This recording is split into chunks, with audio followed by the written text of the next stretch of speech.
Ho ho ho, Merry Christmas! It's time for She Sharing and Empowering episode Natal bareng kita berdua, Davina Muptadi. Senang banget kita akhirnya bisa ketemu langsung dengan pemirsa She Magazine. Langsung di rumah ya, tapi kita ketemuan nih sekarang di sini. Tatap muka, biasanya kita cuma dibatesin lewat virtual ya kan. Karena suasananya agak mendingan dan spesial banget. Karena ini adalah Christmas, kita ada di Downtown Holiday Market di Washington DC. Inilah tempat yang layak banget buat kita shopping. Betul. Buat beli-beli manik-manik untuk Natal ataupun juga hadiah Natal. Nah, banget. Pokoknya kita juga punya banyak hadiah cerita nih untuk pemirsa di rumah. Tapi sekarang biasanya kita awali dulu dengan News Flash.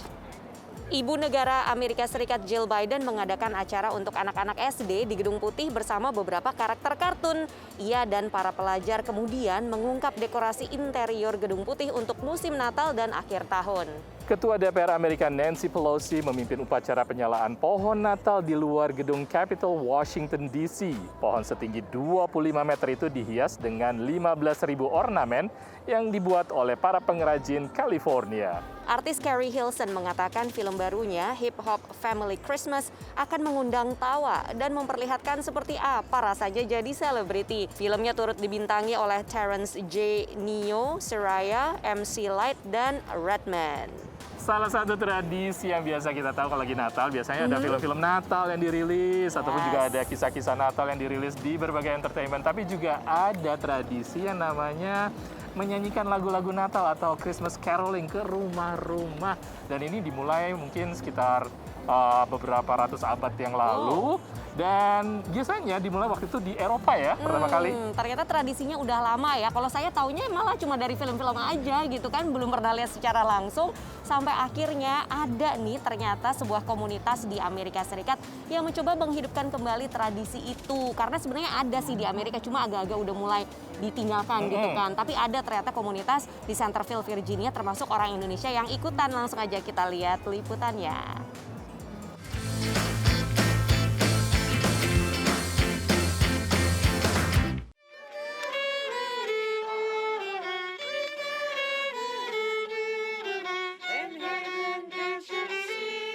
Keluarga Dewa dan Kate Hopkins Dirga memulai tradisi caroling ketika pindah ke lingkungan baru mereka di kota Centerville, Virginia pada tahun 2016. Bagi Kate, seorang guru SMU, tradisi ini mengingatkan akan masa kecilnya. So when I was growing up in our neighborhood, I have a lot of good memories of our entire neighborhood getting together to go Christmas caroling. And there was one family that would always host an after party with cookies and hot cocoa, and I'm sure the adults had something else, but the kids would really enjoy the treats after caroling. Kebersamaan berkumpul ini juga mengingatkan Dewa yang besar di Indonesia meski dengan agama dan budaya yang berbeda. Saya itu kan bukan orang Kristen ya, saya orang Hindu. Jadi dalam hal ini kita antusias saja merayakan Christmas sebagai bentuk dukungan gitu loh. Karena istri dan keluarga juga semua kan Kristen ya. Jadi kita mendukung aja gitu loh, berpartisipasi. Hari Raya dan kerinduan akan kebersamaan dan rasa kekeluargaan membuat Kate dan Dewa bertekad melakukannya bersama para tetangga mereka, termasuk Jill dan Josh Pauline. Sure, it's so much fun. We have great neighbors, and it's just been like a fun experience for all of us to get together and spread Christmas cheer. Just a great way for neighbors to get together and have a good time. Tidak ada syarat dan persiapan khusus bagi komunitas untuk bergabung menyanyikan lagu-lagu Natal. I think we all come here not to be the best singers. We're excited to come together and sing off key or on key, and just to spread joy to the season, to our neighborhood. Caroling di lingkungan Kate tidak hanya diikuti oleh orang dewasa, namun juga anak-anak yang tumbuh dan bermain bersama sejak kecil hingga beranjak remaja. Tommy dan Elizabeth sejak kecil ikut serta meramaikan caroling. I usually go out and at least walk, and then after that I'm kind of just hanging out with my friends the whole time. I think we all love it. It's part of our Christmas traditions as a neighborhood. Caroling dimulai ketika matahari sudah tenggelam di tengah cuaca yang cukup bersahabat pada musim dingin. Tahun ini, Kate menyiapkan lagu secukupnya untuk dinyanyikan bersama. The first year we had a packet And that did not work out well because nobody could find the right song in the packet. So we tried to narrow it down. So this year I just picked 10 songs that we really like. Some are secular and some are a little bit more religious, like Silent Night, The First Noel. Peserta mengetuk pintu-pintu rumah tetangga yang dengan sukacita mendengarkan lagu-lagu Natal. I wish everyone a happy holidays and health and peace. Happiness and peace. We so enjoyed the caroling. It was just beautiful. The children were wonderful. Thank you so much. Lingkungan yang gelap dan cuaca yang dingin tidak menghalangi Kate dan komunitasnya berbagi kebahagiaan bertetangga serta semangat menyambut Natal. Pesta usai caroling dengan hidangan favorit masing-masing keluarga serta minuman penghangatnya pun siap dimulai.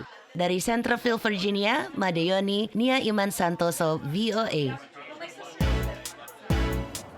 Habis nyanyi-nyanyi, dingin-dingin itu kayaknya, tapi tuh habis itu kumpul-kumpul ya kan, rame-rame, minum hangat-hangat dan makan-makan, aduh nikmat banget. Idenya sangat menarik sekali karena ini menebar keceriaan dan juga joyful untuk Natal ke semua orang dengan menyanyikan lagu-lagu Natal seperti itu. Dan tentunya masih banyak lagi cerita-cerita menarik di She Magazine.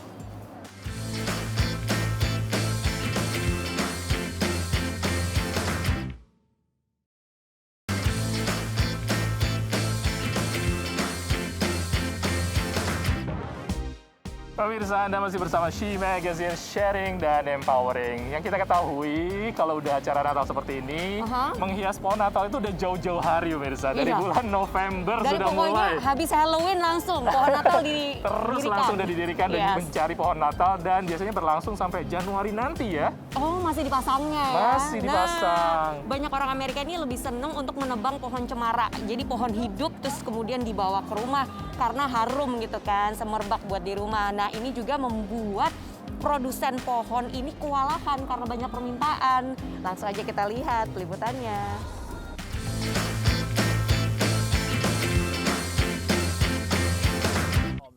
Sejak akhir November, warga di penjuru Amerika Serikat mencari pohon cemara untuk dihias menjadi pohon Natal.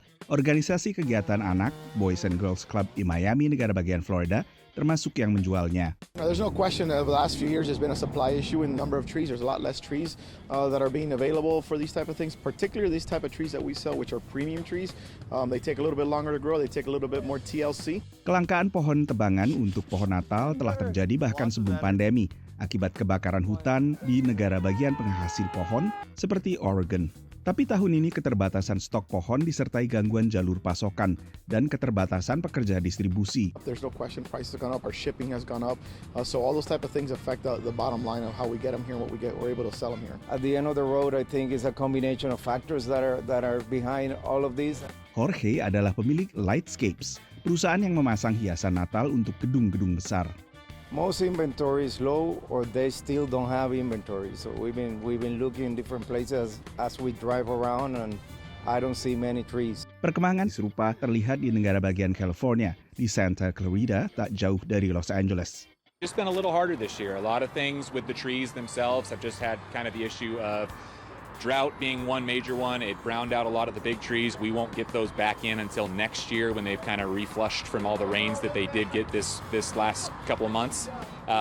The shortages of labor, people just not wanting to work, has spiked all the tree prices up north, as well as gas prices have made all the freight charges bringing trees down south a lot more expensive. So we still have great selection of trees. We still have a lot of beautiful trees. They've just, gone up about 20 to 25% this year. Menurut pantauan Asosiasi Pohon Natal Nasional, asosiasi yang mewakili pekebun pohon cemara di Amerika, kenaikan harga rata-rata secara nasional mencapai 5 hingga 10%. We're trying to keep up with the quality and everything that we always have, but as far as prices go, we're going to try and get them down next year if freight goes back down, but it's just kind of a wait and see process at this time.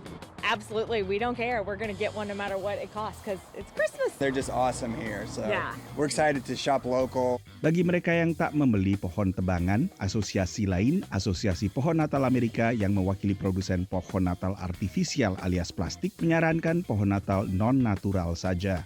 Tapi persoalannya, pohon tiruan pun tak luput dari dampak gangguan pada jalur pasokan, karena sebagian besar masih diimpor, sehingga harganya pada Natal tahun ini lebih mahal dibandingkan Natal sebelumnya.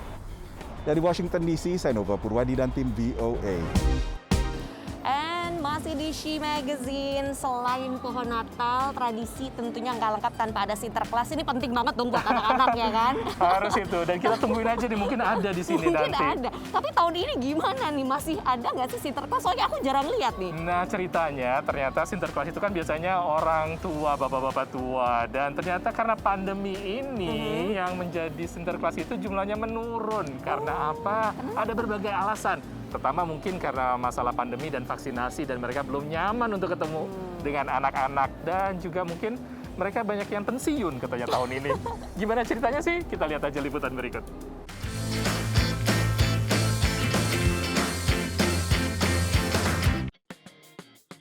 Di Denver, negara bagian Colorado, Mike Kothra senang begitu bulan Desember datang. Mike adalah pemeran Sinterklas yang menerima permintaan hadiah Natal dari anak-anak yang datang ke toko atau acara Natal tempat ia dipekerjakan sebagai Santa. It is the most satisfying job. You love listening to their wishes and they tell you stories and you just nod and go, oh wow.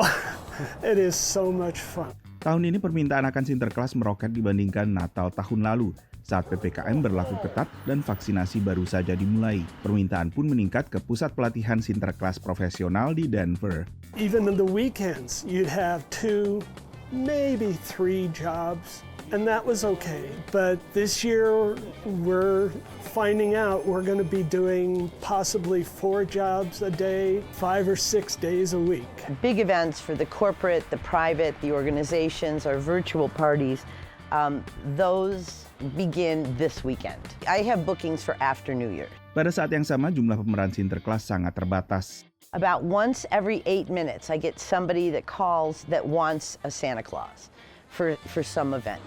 Salah satu alasan keterbatasan ini adalah banyak pemeran Sinterklas tahun-tahun sebelumnya telah pensiun atau bahkan meninggal dunia akibat COVID selama pandemi. Syarat usia dan berat badan bagi pemeran Santa menjadikan kelompok warga ini juga paling rentan terhadap gejala parah COVID. The sad part is that COVID and COVID-related deaths have taken a great toll in the Santa industry. Kini dengan pembukaan kembali ekonomi, tak banyak orang berminat memerankan Sinterklas. Apalagi bila harus tatap muka. Mereka hanya melayani temu anak online. They are kind of off the table in being able to go out and service a lot of our corporate parties and big things that we do. Menurut seorang pemeran Sinterklas di Inggris, format virtual ini justru bisa lebih akrab. For many of the children, it was a much more intimate experience. After all, rather than them coming to a grotto and visiting you, you became a visitor in their home. And so as a result, they could show you all the places that they would like to take you, like you to go for delivering presents. They could show you what they'd done at school. They would sometimes play you a song. They'd show you birthday presents. They'd show you what they got last year. All this sort of thing, you know. It was much more engaged with the children were concerned. Menurut Hire Santa, sebuah perusahaan yang mempekerjakan pemeran Sinterklas dan bermarkas di negara bagian Texas, tahun ini terjadi lonjakan permintaan untuk pemeran Santa sebanyak 120% dibandingkan tahun sebelumnya. Tapi terjadi kekurangan pemeran Sinterklas sebanyak sekitar 15% untuk tahun ini. Dari Washington DC, saya Nova Purwadi dan tim VOA. Pemirsa, meskipun tidak ada Santa, mungkin ada juga Santa virtual nanti ya. Penting ya. Tapi ada beberapa Santa juga kok, mereka yang menyediakan di tempat-tempat misalnya di mall untuk foto-foto bareng. Benar. Atau beli aja kostum Santa tuh suruh bapaknya yang pakai kostum Santa di rumah. Oke, anaknya pasti happy. Oke, pemirsa jangan kemana-mana, tetap di She Magazine. Kamu aja jadi Santa.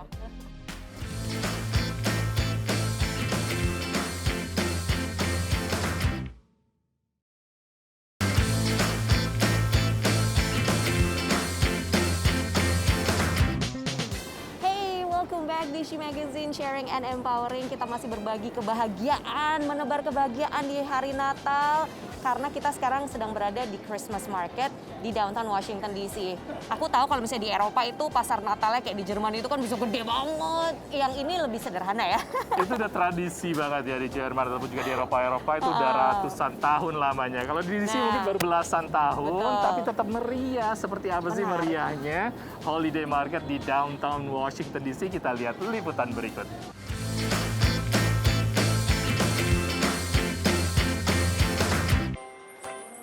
Sudah menjadi tradisi, menjelang perayaan Natal dan Tahun Baru, digelar pasar tahunan di pusat kota Washington DC, bernama Downtown Holiday Market.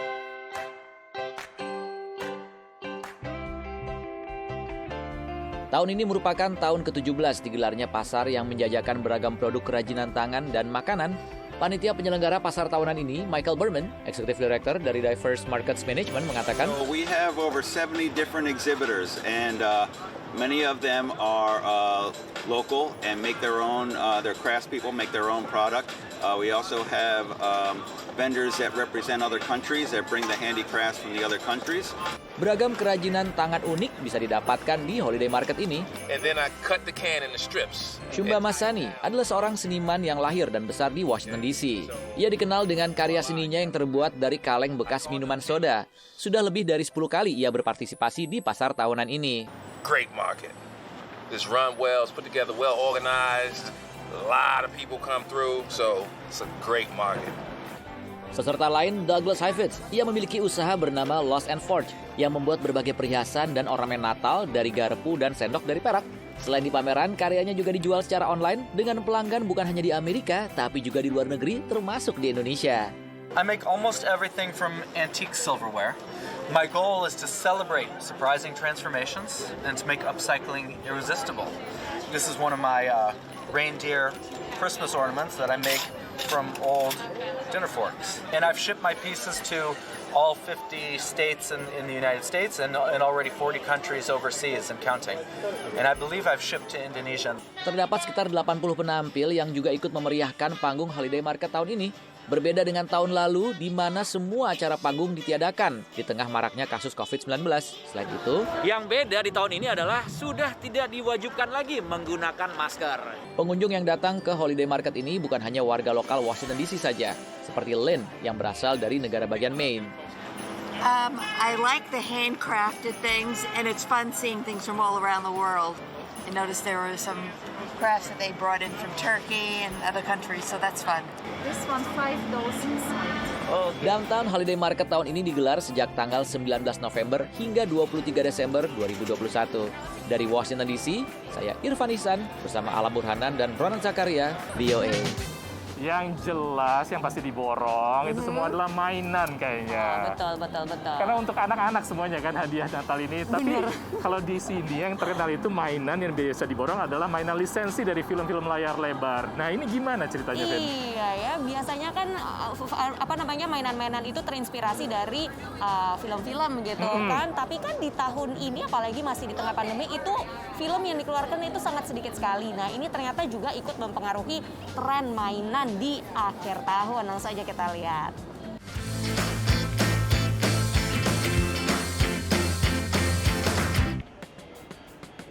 Fidget toys, mainan pelepas stres yang mengharuskan anak-anak menggunakan tangan mereka menjadi jenis mainan yang laku keras selama pandemi.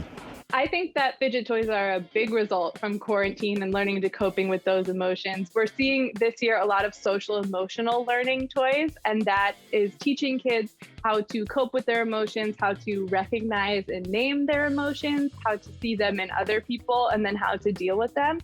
That's a huge trend, and these fidget toys fit right in there. Media sosial dan streaming video juga menggerakkan tren mainan tahun ini. The toys and the trends always follow where kids are consuming their content, right? So they always love things with their favorite characters, so popular movie and TV shows, but nowadays kids are watching a lot of YouTube. They're getting a lot of their information from social media themselves. So those creators, those personalities, the toys that they show, and any characters that they find within those challenges or in their users or whatever are all going to become those really popular brands now. Sebelumnya, sejak 2014, mainan bertema tokoh film layar lebar mendominasi pasar mainan. Tapi dengan masih belum pulih benarnya operasional bioskop, pengaruh dominan dari box office Hollywood ini sedikit mereda tahun ini. Yeah, I mean, what's interesting is the toy industry is always heavily influenced by the film industry, and of course this year it's been very quiet from what's happened previously. So this year we've seen a real trend towards this kind of imaginative and role play and this kind of magic feel, as opposed to any toys that are particularly influenced by the film industry, really. Tapi gangguan jalur pasok yang mempengaruhi stok barang berbagai industri kali ini juga bakal mempengaruhi industri mainan, hadiah favorit bagi anak pada libur Natal dan akhir tahun.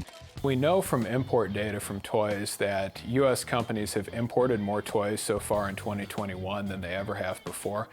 However, we can also tell from data from different government agencies that toy purchases are also at record levels. So I don't think there'll be a chronic shortage of toys, but that specific toy that your son or daughter wants may not be in stock, so you may have to substitute to some degree. Konsultan pasar NPD Group mencatat pada paruh awal 2021 saja penjualan mainan melonjak 19%. Menurut pantauan NPD Group maupun sebuah asosiasi pengusaha yang bergerak dalam industri mainan, The Toy Association, tren mainan bukan hanya berpengaruh pada konsumen anak-anak saja, tapi juga pada konsumen dewasa. Penjualan mainan juga meningkat bagi orang dewasa selama pandemi, khususnya yang menciptakan rasa nostalgia, di antaranya mainan Pokemon hingga Star Trek. Dari Washington DC, saya Nova Purwadi dan tim VOA. Wah, banyak banget hadiah-hadiahnya, itu toys ya yang bisa dijadikan hadiah Natal untuk anak-anak. Pasti happy banget deh dikasih hadiah tahun ini. Seperti tadi juga banyak pilihan lainnya di sini di Holiday Market yang sudah kita kunjungi untuk hadiah-hadiah Natal ataupun juga hiasan-hiasan Natal lainnya. Dan suasananya semakin mendekati suasana Natal banget ini ya. Festif sekali. Seperti ada panggung di belakang kita ini. Lagu-lagu Natal dan She Magazine tadi sudah menyajikan berbagai cerita yang menarik. Tapi saatnya buat kita untuk pamit dari Washington DC. Saya Yan Umar. Dan saya Vina Muhtadi mengucapkan selamat Natal bagi Anda yang merayakannya. Kami berbagi kebahagiaan dari Amerika Serikat untuk keluarga di Indonesia. Sampai jumpa.